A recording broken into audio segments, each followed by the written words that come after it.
At 1 a.m. in the Iranian desert, America's most elite soldiers stood beside machines that were never supposed to fail. They had trained in secrecy.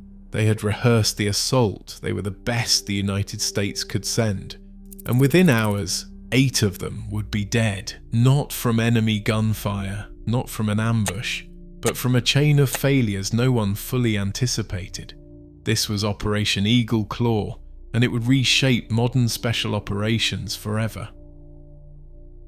On November 4th, 1979, a crowd stormed the United States Embassy in Tehran. 52 Americans, including diplomats, Marines and support staff, were taken hostage at gunpoint. The world watched as the crisis dragged on. Every day, the faces of the captives appeared on television screens across the United States. Families waited for news that never came. Diplomacy stalled. Negotiations went nowhere. In Washington, pressure built. The president faced calls for action from Congress, from the public, and from the families of the hostages themselves. The lives of 52 men and women hung in the balance. The United States had never faced a hostage crisis like this. Something bold was demanded, something that could bring them home alive. The search for a solution led to a single dangerous idea, a secret rescue mission carried out by the most elite soldiers the country could assemble. Not just a battle for lives, but a test of national resolve. 8 RH-53D. Sea Stallion helicopters lifted off from the deck of the USS Nimitz, skimming over the dark Arabian Sea. Their destination was a barren patch of Iranian desert known as Desert 1. There, under cover of night, they would link up with C-130 transport planes flown in by Air Force crews. Delta Force operators, rangers, helicopter pilots and logisticians, all from different branches, were brought together for a single mission. Each team had its own orders, its own equipment, its own chain of command.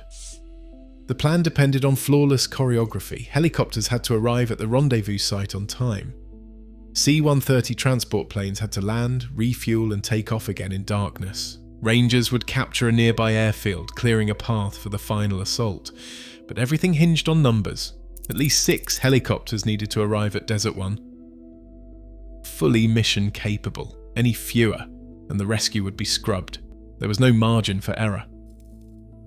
A single breakdown could unravel the entire operation. The men trained for every scenario. But the system they depended on was fragile, held together by timing, luck, and the hope that every moving part would work as planned. The first helicopter fell out of the sky before even reaching the Iranian coast.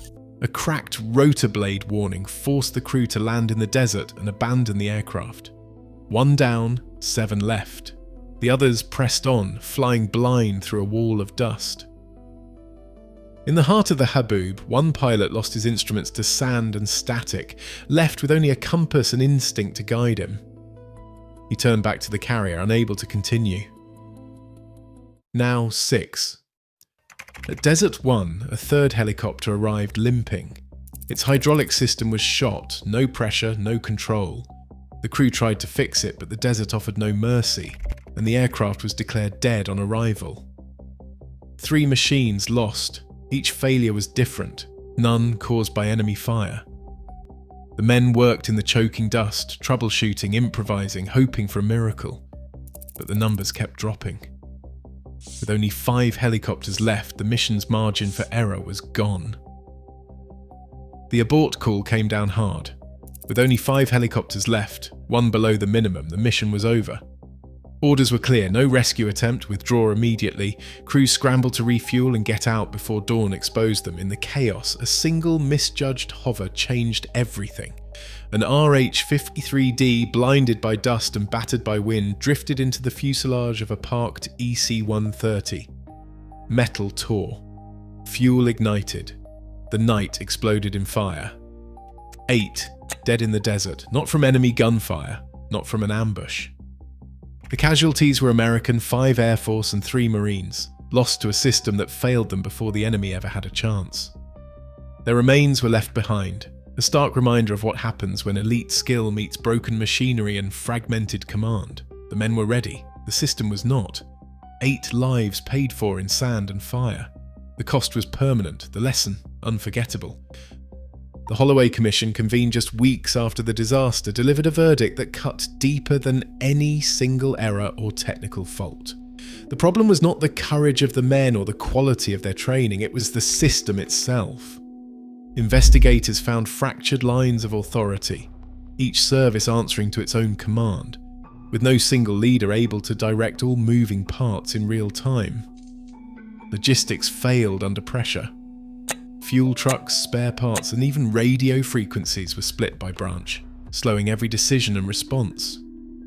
The Commission's report named these gaps plainly: absence of unified command, inadequate joint planning, and no dedicated special operations aviation.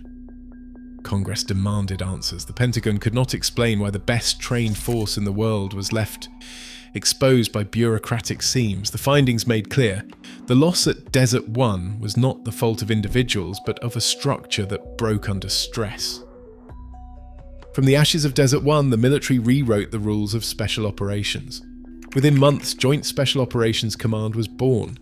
No more fragmented chains, no more split logistics. By April 1987, US Special Operations Command brought every elite unit, every pilot, every planner under a single roof. The lessons stuck. In Panama, Iraq, and Afghanistan, joint teams moved as one. Standardized aviation, unified planning, and dedicated logistics turned chaos into coordination. No more 8 dead in the desert. The system finally matched the skill of its operators. The men were ready. The system was not.